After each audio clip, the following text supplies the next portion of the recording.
Okay, so if you haven't already noticed, this is The Hobbit. It's by J.R.R. Tolkien, as you should know, as most people know. So it's Sunday night, and I've decided that every Sunday I'm going to read you a chapter of this. I've been meaning to get through this, and I haven't been able to sit down and actually read it properly. So if I set some time aside to do it, and then read it to you guys, it kind of is like a win-win kind of situation. So I'll get to finish this book and also have more videos up, if that makes sense. Alright. So I've got dinner soon, so I don't know how quickly I'm going to be able to get through the first chapter. But if I get like halfway through, that's cool. Depending on how long each chapter runs for, I will be like doing half a chapter if it takes too long. So yeah, depending on the time that I see down there, as long as it doesn't surpass 10 minutes, I'll be fine. Alright.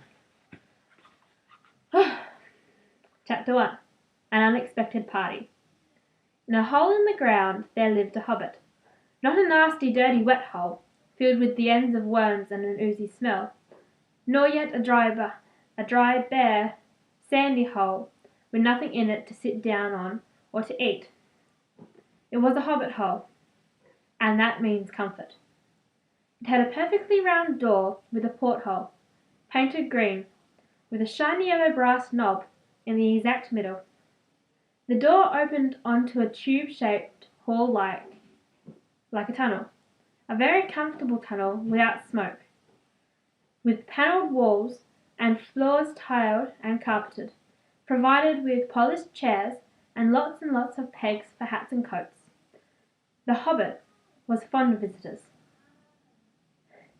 The tunnel wound on and on, going fairly but not quite straight, into the side of the hill. The hill, as all the people for many miles round called it, and many little round doors opened out of it, first on one side and then on another. No going upstairs for the hobbit.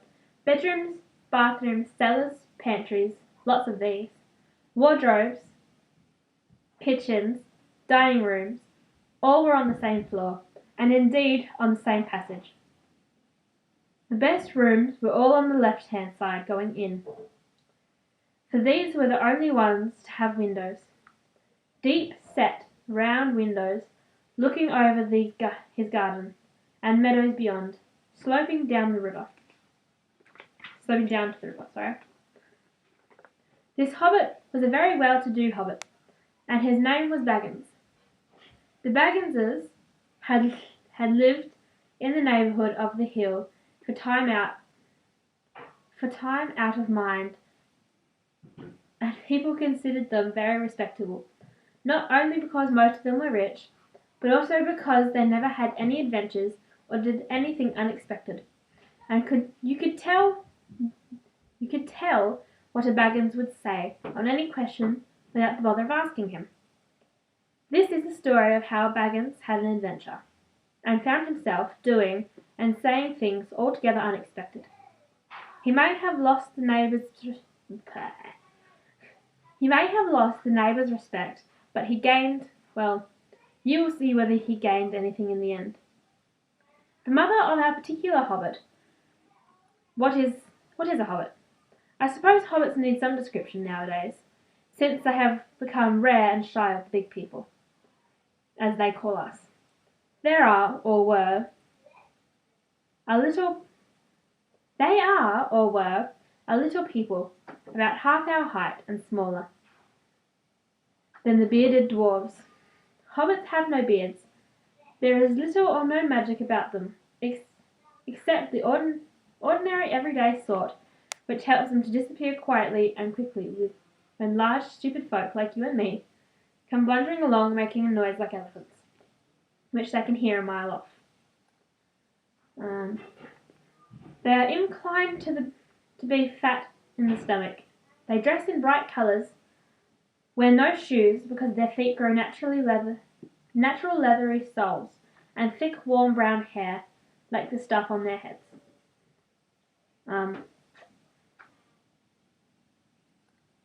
They have long clever brown fingers, good-natured faces and laughed deep, fruity laughs.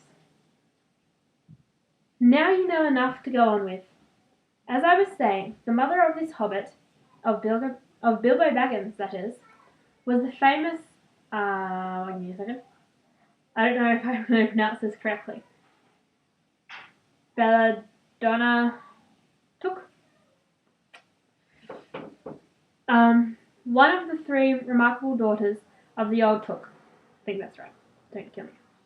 Head of the hobbits, who lived across the water, the small river that ran out at the foot of the hill. It was often said, in other families, that long ago one of the Took ancestors must have taken a fairy wife. That was, of course, absurd, but certainly there was still something not entirely hobbit-like about them, and once in a while members of the Took clan would go and have adventures. They discreetly disappeared, and the family hushed it up, but the fact remained that the Tooks were not as respectable as the Bagginses, though they were undoubtedly richer. Not that, his name again, Belladonna Took ever had any adventures after she became Mrs. Bungo Baggins. Bungo, I think that's right, that was Bilbo's father, built the most luxurious hobbit hole for her, and partly with her money. That was to be found either under the hill, or over the hill, or across the water. And there they remain to the end of their days. Still it is probable that Bilbo, her only son, although he looked and behaved exactly like a second edition of his solid and comfortable father, got something a bit queer in his make-up from the Took side. Something that only waited for a chance to come out.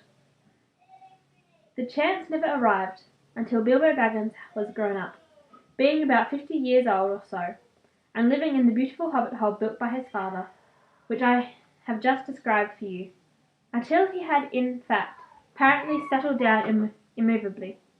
By some curious chance, one morning long ago in the quiet of the world, when there was less noise and more green, and the hobbits were still numerous and prosperous, and Bilbo Baggins was standing at his door after breakfast, smoking an enormous long wooden pipe that reached nearly down to his woolly toes, Gandalf came by.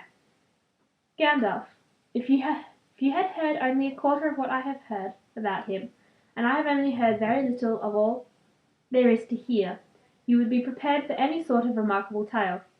Tales and adventures sprouted up all over the place wherever he went, in the most extraordinary fashion. He had not been down the way under the hill for ages and ages, not since his friend the old Took died. In fact, and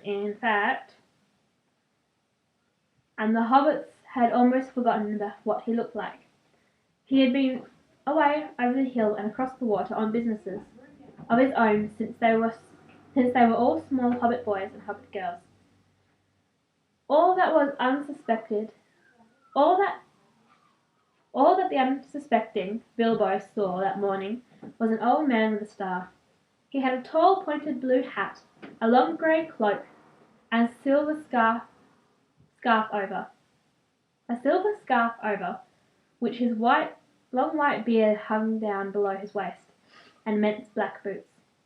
"Good morning," said Bilbo, and he meant it. The sun was shining, and the grass was very green, but Gandalf